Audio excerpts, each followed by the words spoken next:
le chapitre 3, le verset 1er. Mettons-nous debout pour écouter la parole du Seigneur. Actes des apôtres, le chapitre 3, le verset 1. Pierre et Jean montaient ensemble au temple à l'heure de la prière. C'était la 9e heure. La parole du Seigneur.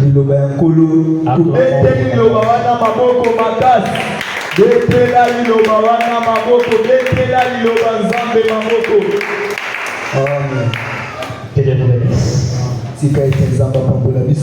Nous sommes reconnaissants envers notre Dieu. Lui, il est le même des temps et des circonstances. La Bible me dit que l'appel à l'existence, c'est qu'il n'existe pas. Et nous sommes également reconnaissants dans notre papa.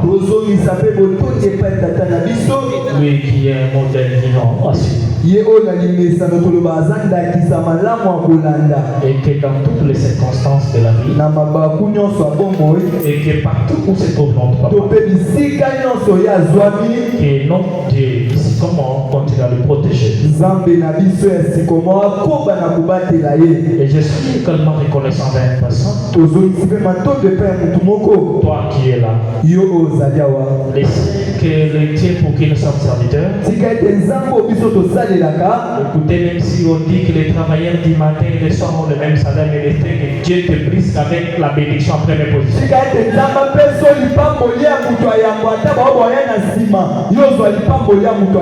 Mais c'est quand on va commencer à bénir les gens en 2023 qu'en 2024 qu'on commence à voir partout.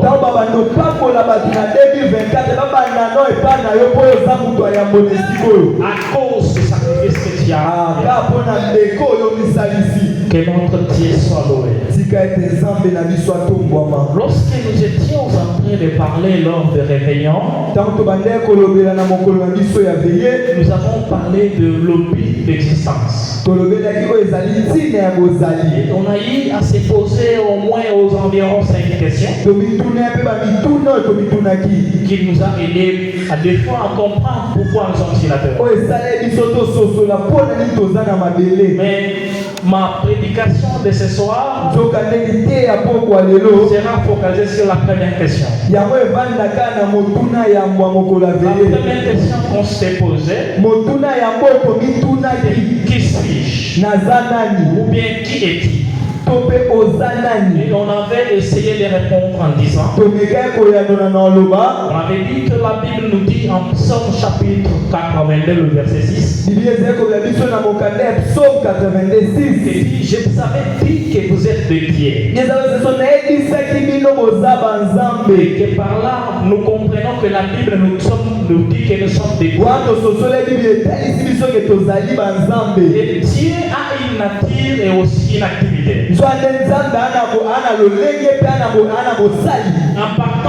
En prenant l'exemple de Dieu sur la terre qui est notre Jésus, la nature de Jésus c'était la création de miracles, et l'activité de Jésus c'était la prière. Et un Dieu qui veut créer de miracles en 2023 doit entrer dans les activités que Dieu faisait une fois qu'il était sur la terre. Et les activités que notre Dieu Jésus-Christ faisait sur la terre en beaucoup de parties, les amis, c'était la prière. Et dans peu de minutes, nous serons en train de parler de la partie. Nous allons parler sur un thème. Comment bâtir une vie de prière robuste? Comment bâtir une vie de prière robuste? Donc ça veut dire avoir une vie de prière c'est bien. Mais avoir une vie de prière robuste c'est mieux. Puisqu'il y a beaucoup d'enfants de Dieu qui prient, mais qui ne bénéficient pas des avantages des ministères cachés dans la prière. Et pourquoi nous ne bénéficions pas des avantages des ministères cachés dans la prière? C'est puisque notre vie de prière n'est pas systématique.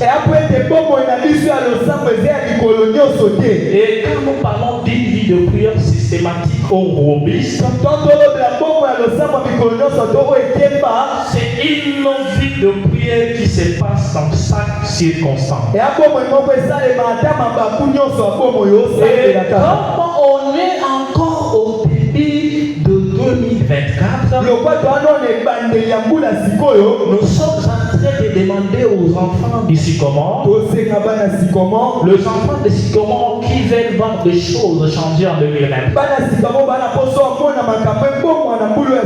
et avoir une vie de prière c'est bien, mais avoir une vie de prière robuste c'est mieux. Et une vie de prière robuste, une vie de prière qui se passe dans toutes les circonstances de la vie.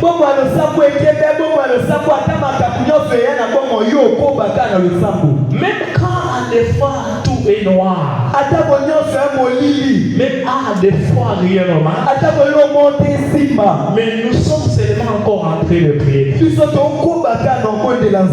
Alléluia. Amen. Qui peut acclamer pour la parole?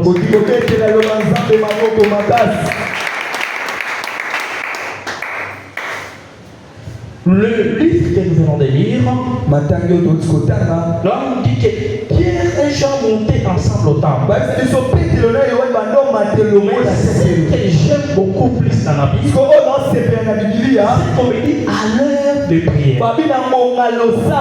Ça veut dire qu'ils ne montaient pas à chaque fois. Ils montaient à chaque fois. Mais à l'heure qui est réservée de la prière. Et la Bible nous donne même l'heure. La Bible nous dit à la 9e heure. Donc c'est ce que nous parlons, une vie de prière systématique. Donc ils savaient au moins l'heure auquel ils étaient en train de prier chaque fois. Et nous les enfants de Dieu, nous devons avoir l'heure de prière. Où nous savons que c'est à cette heure qu'on doit prier. Et je ne suis pas en train de parler de l'heure de prière de 16h30 à 18h30. Non, je suis en train de parler de l'heure de prière où toi-même tu as rendez-vous avec ton Dieu. Est-ce que tu as un temps au moins tu es en train de communier avec Dieu? Ou toi-même tu es en train de communier avec Dieu? Ou toi et ta famille vous êtes en train de donc là, la Bible dit que ces deux apôtres montaient ensemble au temple. Et là, c'était l'heure auquel souvent ils partaient prier. Et la 9e heure. Donc par là, on veut nous parler d'avoir une vie de prière systématique. Et une vie de prière systématique, c'est une vie de prière qui, à chaque fois, on est déjà habitué à prier. Donc si la vie de prière devient comme un rituel, parlons même d'habitude, et il y a des choses qui vont commencer à avoir le changement. Et nous allons quitter le domaine des forcing pour entrer dans le domaine des spirituels.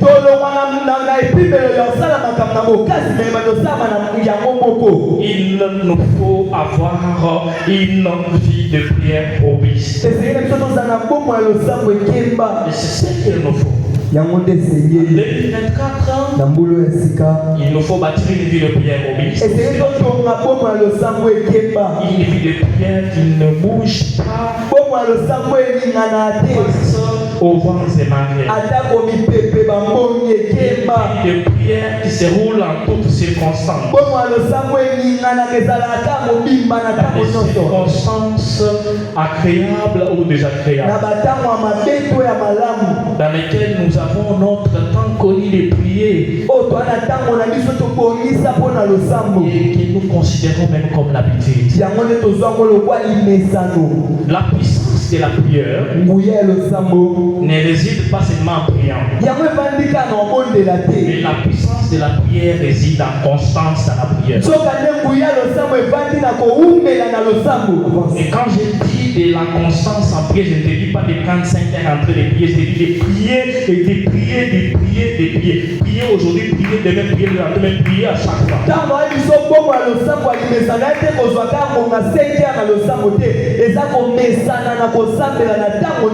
Lorsque j'étais en train de feuilleter ma Bible, j'ai trouvé un monsieur appelé Daniel, et qu'il était en train de prier à propos d'un sujet. Et la Bible me précise que Dieu avait déjà répondu, mais que sa bénédiction était bloquée par les anges de Perse.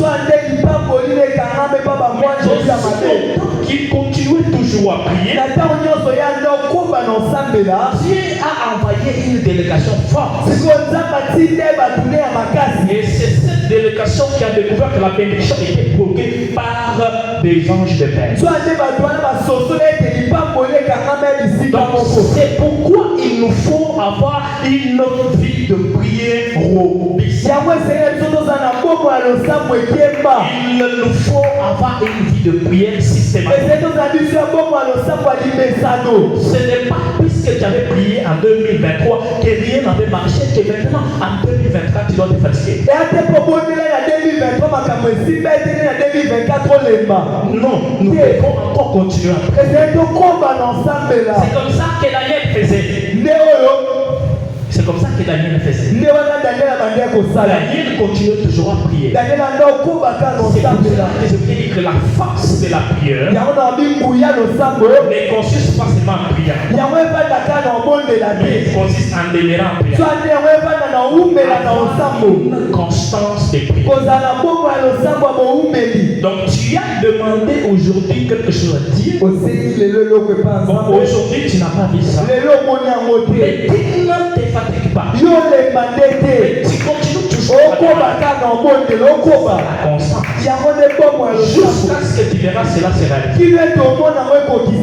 Je me souviens un jour au campus, il y avait un groupe de prière qui seulement leur titre m'intéressait. Donc ce groupe de prière, seulement leur, comme nous on s'appelle, c'est comment, leur nom m'intéressait.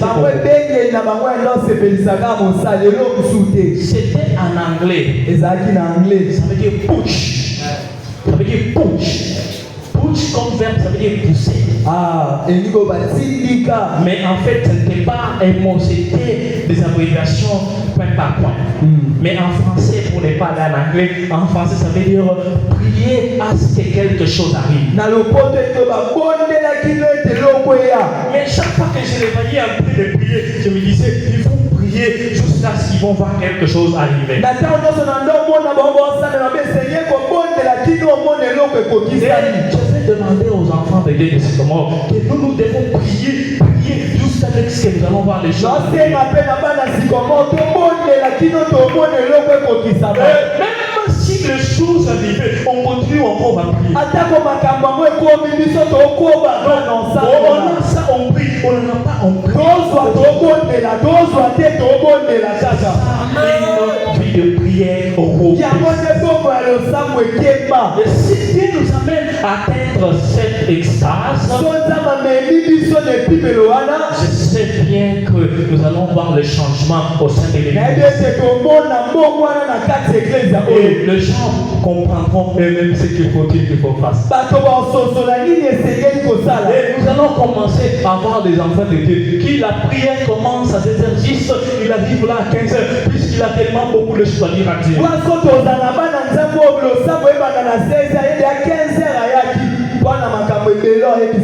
Et puisqu'il va prier jusqu'à ce qu'il va voir des choses arriver dans le monde. Que Dieu bénisse quelqu'un. Que Dieu bénisse quelqu'un. Ayons ou bien baptisons une vie de prière obéissante. Ayons une vie de prière qui, même quand on est dans un état où on ne peut pas prier, mais dedans on est en train de prier.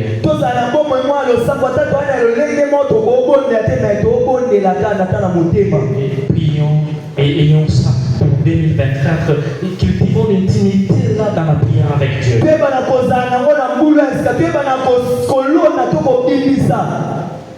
Et Dieu saura comment faire le son d'écran. Est-ce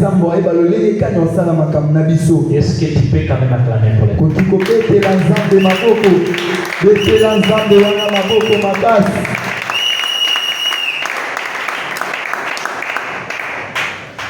Je vais d'abord te féliciter pour quelque chose. Puisqu'en 2024, on avance avec ce qui va avancer, mais ce qui va rester reste à être. Alléluia. Amen. Alléluia. Amen. Nous voulons être bénis avec ce qui va être béni. Mais ce qui ne veut pas être béni, cela ne nous regarde. Et nous avançons seulement dans cette attitude. Et le Dieu saura comment nous récompenser. J'ai tellement de gens qui ont besoin de sauter ici, mais si je saute, je vais me casser. Alléluia. Dieu vous bénisse. Quelque chose pour 2024 dans notre vie. Construisons une vie de prière obéissante. Écoutez, j'aimerais que si parmi nous il y a des parents, que nous soyons des parents qui rendent leur famille comme groupe d'intercession.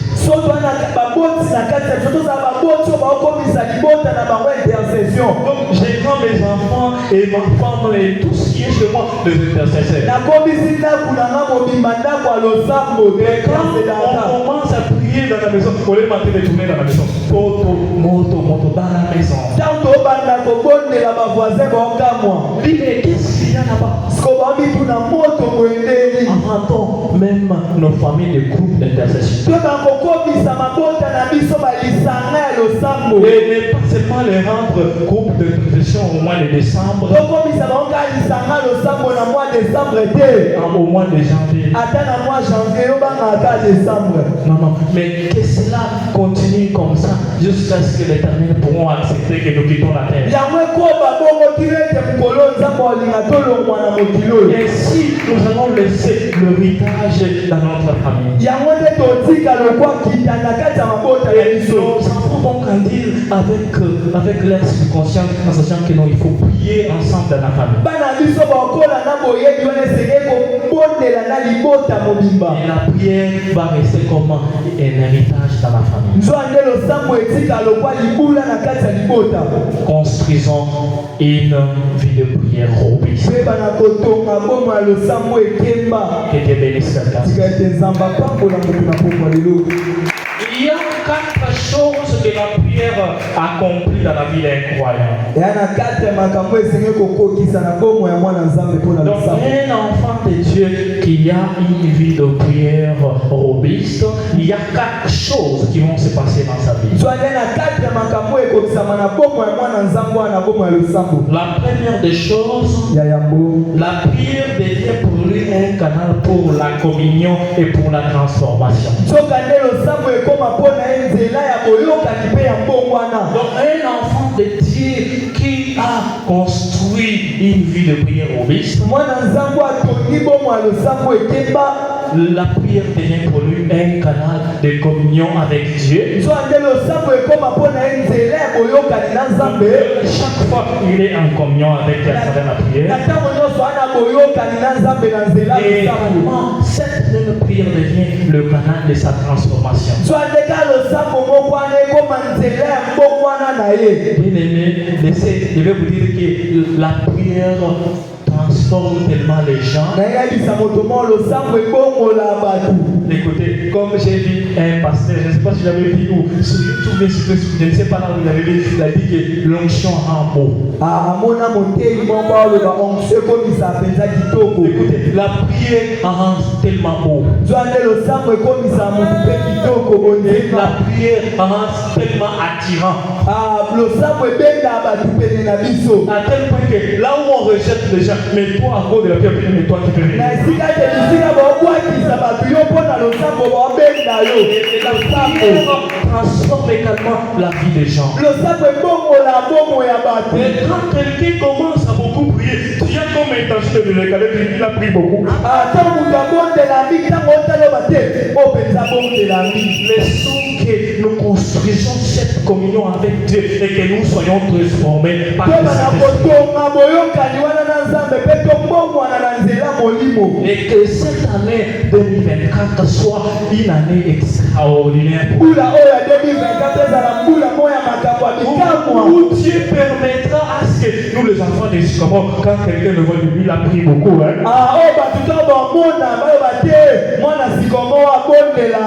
Nous voulons que nous tous, quand tu marches dans la société, tout le monde t'appelle pasteur. Oh, que personne n'est là où est pasteur.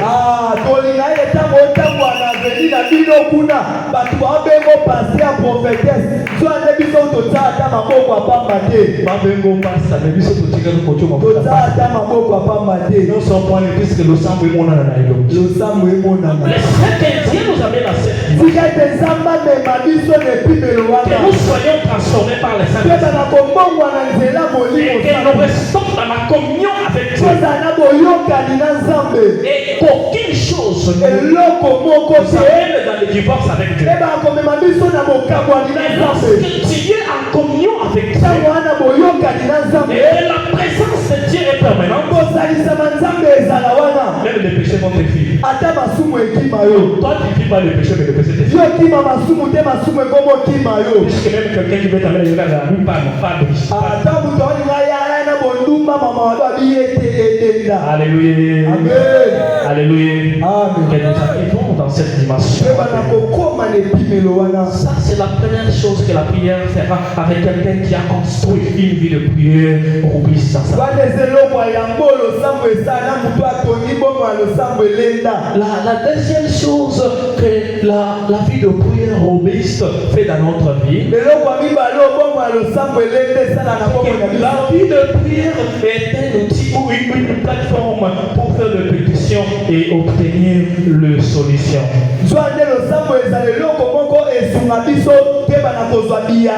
Donc pour un enfant de Dieu qui a construit une vie de prière robuste, la prière là devient pour lui comme une plateforme dans laquelle il fait des pétitions. Écoutez, d'abord le pétition, ça veut dire quoi? Je vais aller également pour un moment au Parlement. Quand on veut destituer un ministre, quand on veut destituer un DG, le parlementaire siège pour faire la pétition pour le faire. Et quand un enfant de Dieu monte en dimension avec la prière, et il atteint un niveau dans lequel il commence à faire des pétitions contre les démons. Et il dit, ces démons ont tellement beaucoup régné dans ma famille, et maintenant il doit être déchu. Et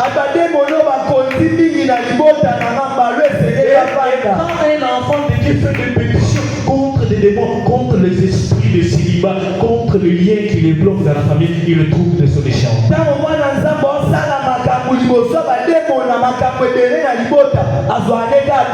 C'est lorsque nous avons construit une vie de prière robuste. Mais écoutez un peu ce que la Bible avait dit ici. Marc chapitre 11, verset 24. La Bible dit, c'est pourquoi je vous dis. C'est Jésus qui dit, tout ce que vous demandez en priant, croyez que vous l'avez reçu et vous le verrez s'accomplir. Donc croyez que quand la prière devient une plateforme de pétition, et vous aurez également des solutions. Et quand vous venez citer, la Bible dit, quand vous demandez quelque chose en priant, il y a à des fois des choses que vous n'aimez pas qui sont à votre vie. Et quand vous priez pour que ces choses quittent votre vie, vous êtes en train de faire de la pétition contre les démons. Vous voulez que les démons soient péchés dans votre vie. Et la Bible nous donne une affirmation. Vous le verrez s'accomplir. Et pour arriver à ces principes, il faut au début avoir une vie de prière. Il faut avoir une vie de prière systématique. La troisième chose, lorsqu'un enfant déjà construit une vie de prière, obéit, la prière devient une plateforme pour la création et aussi la législation spirituelle.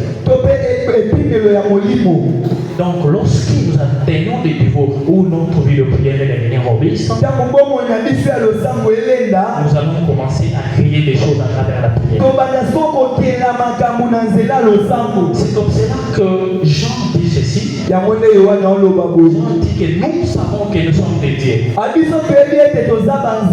Mais pour créer, il faut que notre prière devienne une plateforme pour la création.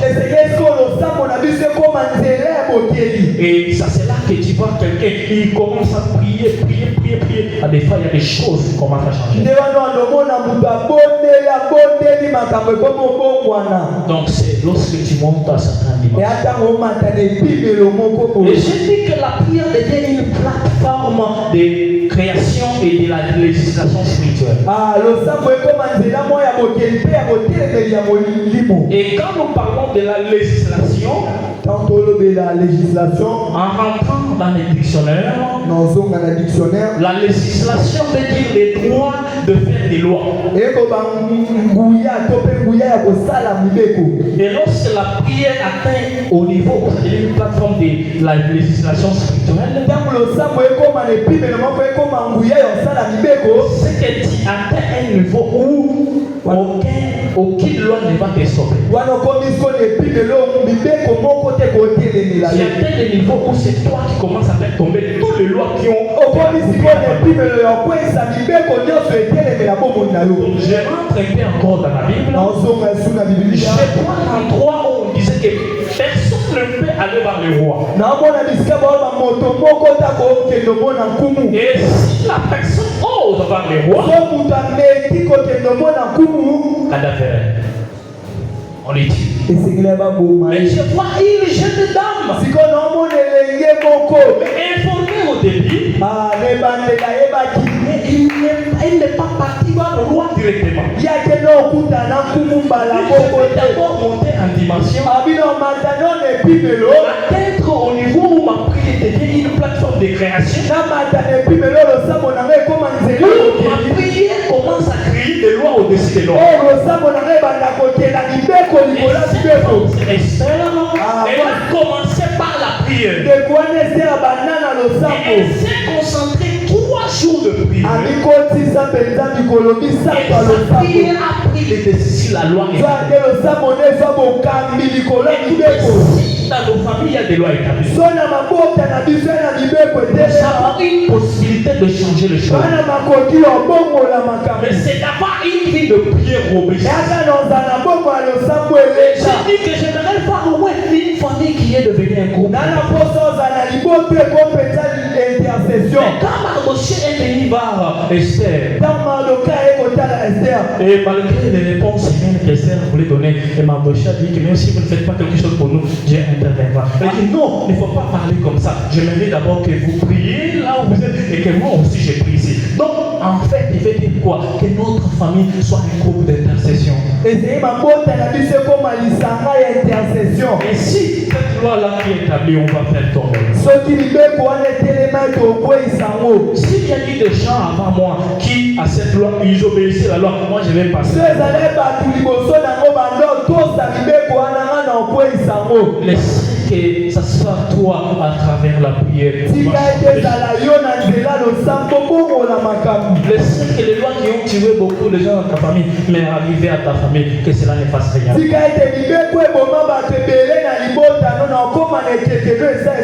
Laissons qu'à travers la prière, qu'en 2024, que Dieu commence à défendre sa propre.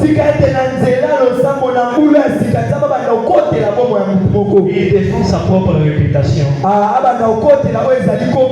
Et nous sommes en train de prier et plus détruire les lois qui nous ont bloqués depuis longtemps. Écoutez, s'il y a eu des moments où les opportunités de passer à gauche, de passer à droite, non, mais à travers la prière en 2024, nous allons commencer à faire le checking des opportunités. Non, pas ça. Pas ça.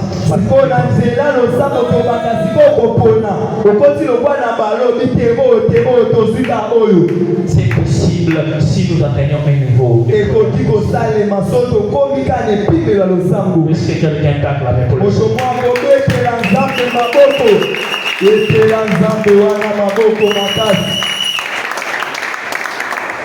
La dernière chose qu'une vie de prière obéisse, bien compris dans la vie d'un enfant de Dieu,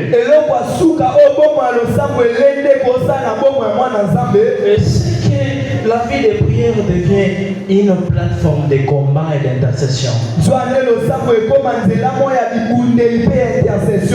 Et si nous voulons combattre dans notre vie, le moyen agréable de mener le combat, c'est dans la prière.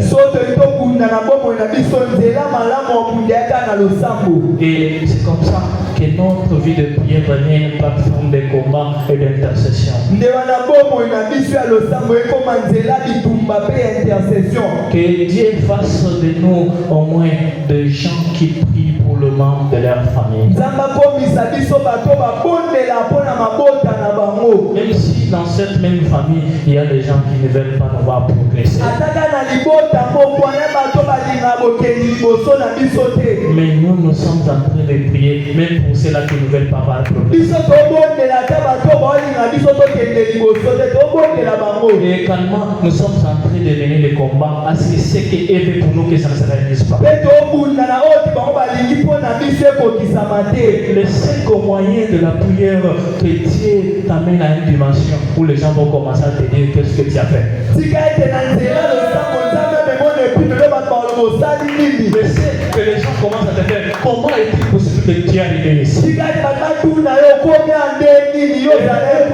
quand tu vas bien répondre que ce n'est que Dieu avec la prière,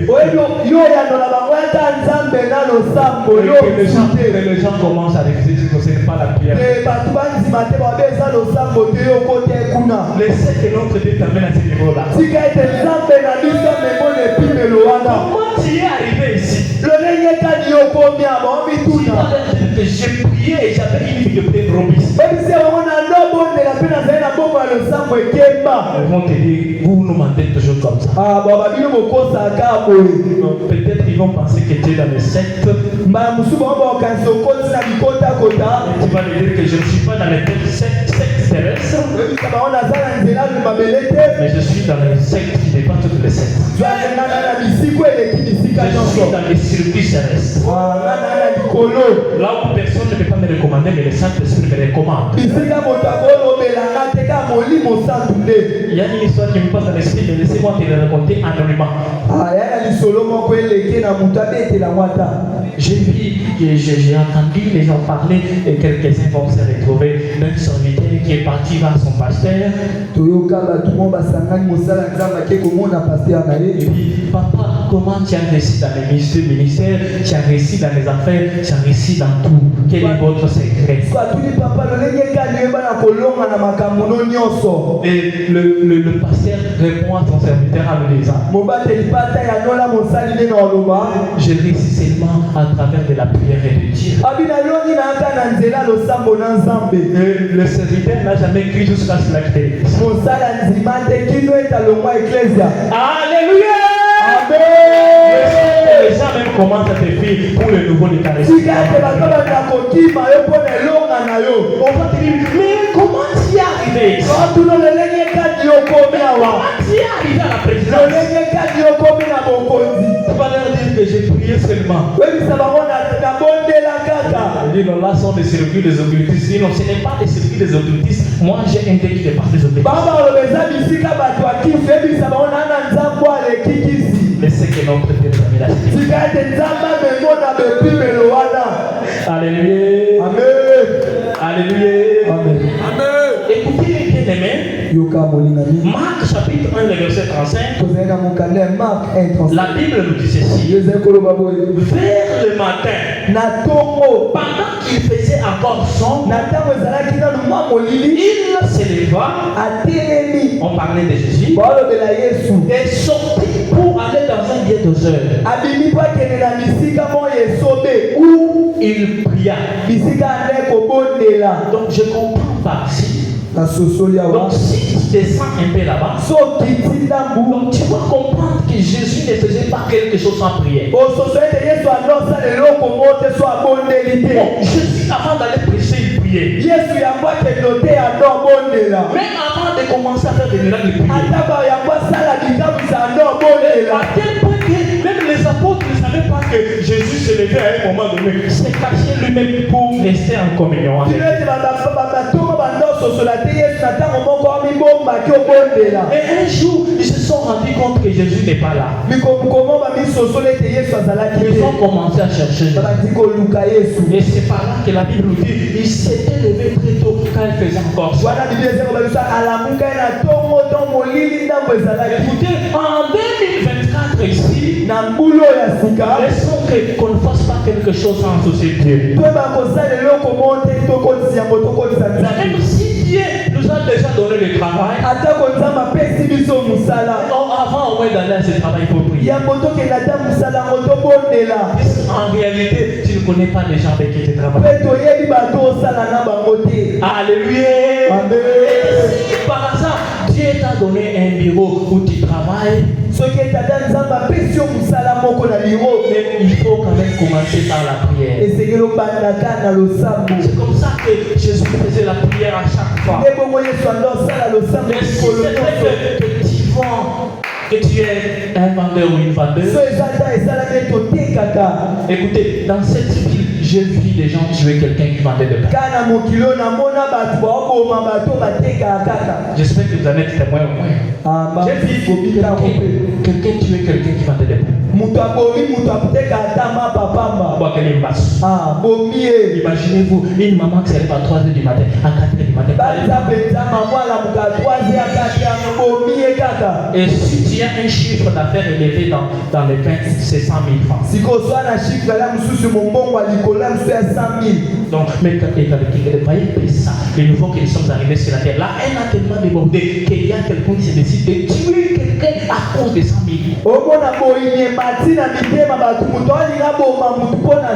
Mais les 100 000 qui n'est pas pour toi, les 100 000 qui n'est pas pour toi, des fois je pars emprunter chez Ipac ou bien c'est écoutez, mais c'est pour cela qu'il nous faut nous protéger dans la prière. Le problème avec nous les enfants de Dieu c'est quoi? Tout le monde sait que nous prions. Là où nous restons, tout le monde sait que nous prions. Mais est-ce que toi tu sais qui est sorcier? Toi tu sais qui est sorcier? Toi tu sais qui est occultiste? Là où tu travailles, on sait que tu pries, non? Est-ce que tu connais qui est dans l'occultisme? Est-ce que tu connais qui est dans la magie? C'est pourquoi nous les enfants de Dieu ne devons pas être distraits. Nous devons avoir une vie de prière. Et d'ailleurs, ça va ou n'est pas, ça ne nous concerne pas. Mais ce que nous devons avoir, c'est une vie de prière. Donc nous devons avoir une vie de prière, même si moi, étant que professeur de mathématiques, quand j'entends ça, avant de commencer à donner cours, je commence par prier. Même si je ne dis pas aux enfants, incluant nos deux, moi-même je suis en train de prier. Il y a une prière qui se passe à moi, je dis racheter des câbles à la chakaba.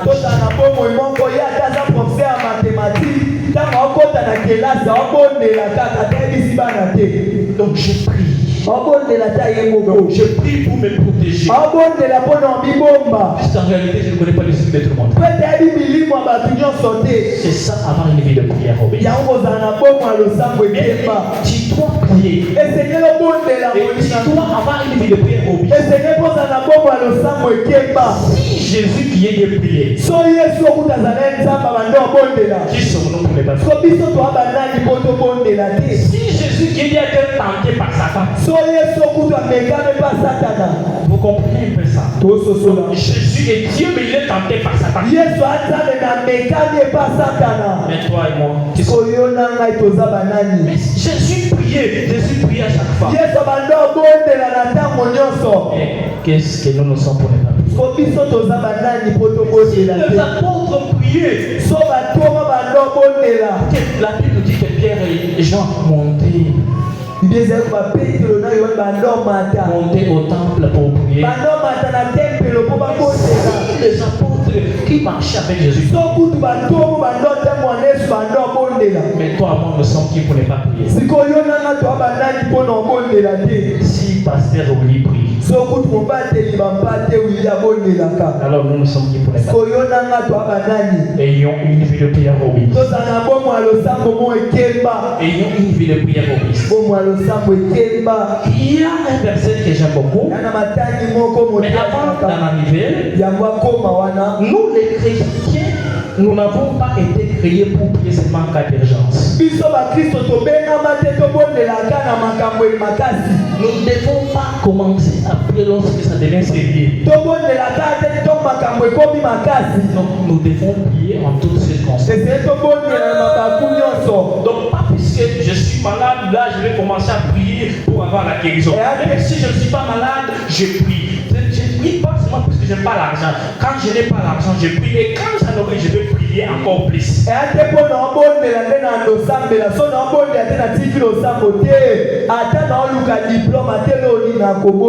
Voilà, nous devons avoir une vie de prière robuste, pas une vie de prière liée aux certaines circonstances.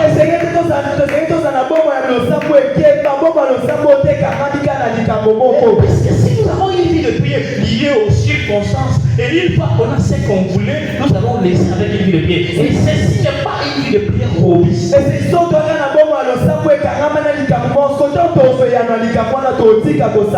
Je vais encore que Dieu nous donne les enfants de Dieu pour quand de plus en plus Dieu les élève et s'élit en commençant à prier.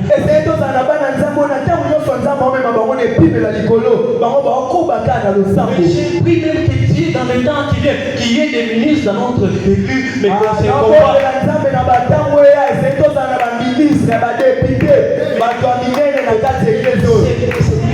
Soit en train de faire les protocoles, ou qu'ils soient en intercession, ou que ce soit des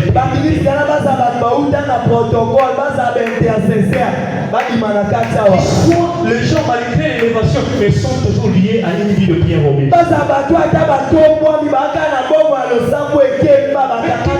Dont les gens célèbrent, mais qui restent humbles, qui comprennent que Dieu a sa place.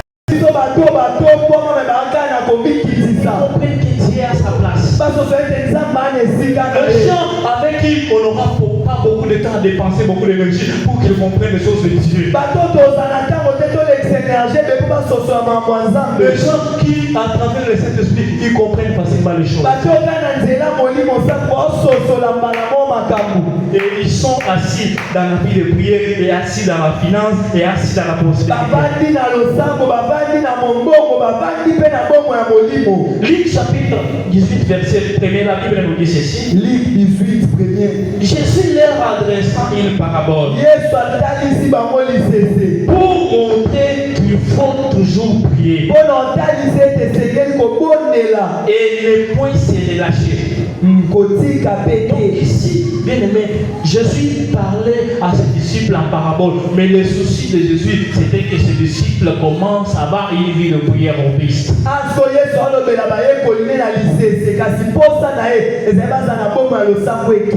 Donc c'est ce que Jésus voulait dire.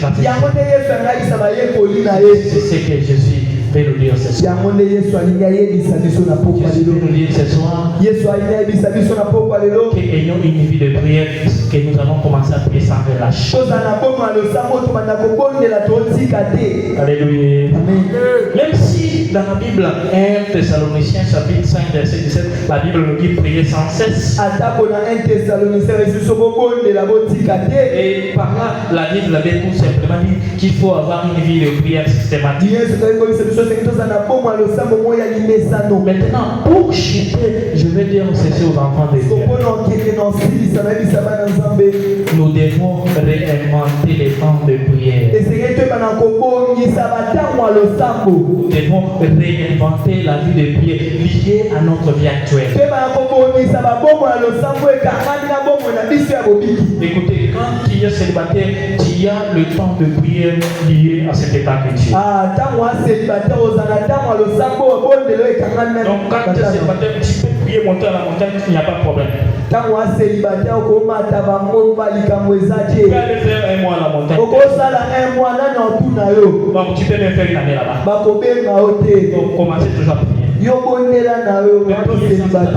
Mais quand tu es marié, également il faut réinventer la vie de prière liée à ta vie actuelle de te marier.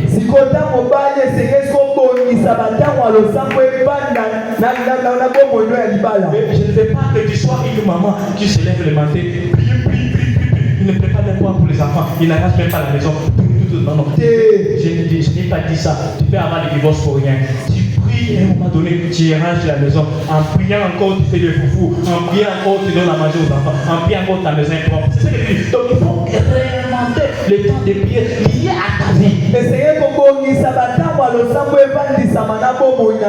Nous avons déjà vu certaines femmes tomber dans le divorce. Pourquoi? Puisqu'il a même laissé sa maison à partir rester à l'église pour 2 semaines, 3 semaines. Aujourd'hui, tu as rangé les prières. Écoutez, tu es marié, tu as des débats avec ton mari et tes enfants. Et il faut avoir une vie de prière équilibrée. Écoutez, si tu es chômeur, il y a aussi une vie de prière qui t'est appropriée. Tu peux venir à l'église, tu pries matin au soir. Mais quand tu travailles, mais quand tu vends, il faut avoir une vie de prière équilibrée. Tu sais qu'à ce temps ici, je vais travailler. Le travail que j'ai fait ne me permet pas de commencer à crier à tout moment. Au moins, je peux avoir pause à midi. À midi, là, je vais prier. Et je sais que le matin, quand j'arrive, il n'y a pas encore beaucoup de mouvements, je peux prier. Et ayons une vie de prière en fonction de la vie actuelle que nous avons. Si nous ne vous disons pas ça, on va t'engager à midi, le soir on te chasse. On te trouve là, il faut servir les gens dans des boutiques alimentaires. On va te chasser. On va te chasser. Tant de nous servir avec des choses là, toi tu es on va te chasser. Il faut avoir une vie de prière dans laquelle nous sommes en train de faire des choses en ordre. Nous avons une vie de prière robuste. C'est là lié à notre vie actuelle. Le temps de prier, je prie. Le temps de travailler, je travaille. Une vie de prière équilibrée. Mais qui reste pour toujours. C'est pour cela que les gens de latin disent ora et labora. Et travailler et prier. Avoir une vie de prière équilibrée. Et cette vie de prière qui est liée à notre vie actuelle. Investissons en 2024 notre temps dans la prière. Et ayons une vie de prière robuste. Que Dieu vous bénisse. Que Dieu vous bénisse.